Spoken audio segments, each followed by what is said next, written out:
សួស្តីអ្នកទាំងអស់គ្នានេះគឺជា brand Make Easy របស់អាមេរិក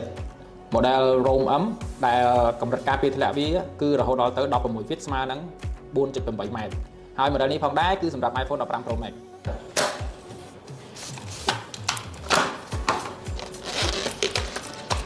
លក្ខណៈពិសេសរបស់ Make Easy គឺ design មកសម្រាប់ឲ្យយើងងាយស្រួលកាន់ហើយចំណុចទី2គឺផ្នែកខាងក្រោយគឺថ្លាឆ្វង់ដែលអាចមើលច្បាស់ពីពណ៌របស់ទូរស័ព្ទយើងតែម្ដងហើយនឹងវាមាន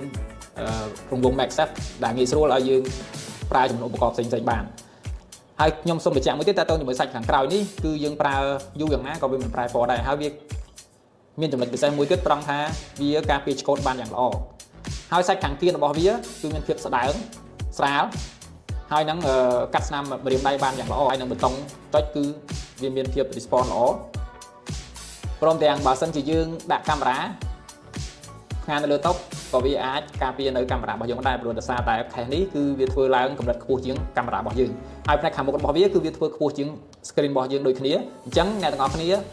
នឹងមិនមានបញ្ហាគ្រប់ពេលដែលយើងធ្លាក់កាប់ឬក៏យើងកាប់ទូរស័ព្ទទៅលើតុដូច្នេះហើយ Make Easy គឺគិតយ៉ាងច្បាស់លាស់ទាក់ទងជាមួយនឹងប្រព័ន្ធសុវត្ថិភាពទាំងអស់នេះហើយអ្នកទាំងអស់គ្នាក៏អាចស្វែងរកនៅ case នេះផងដែរនៅគ្រប់សាខា US Store ទាំង4សាខាសូមអរគុណ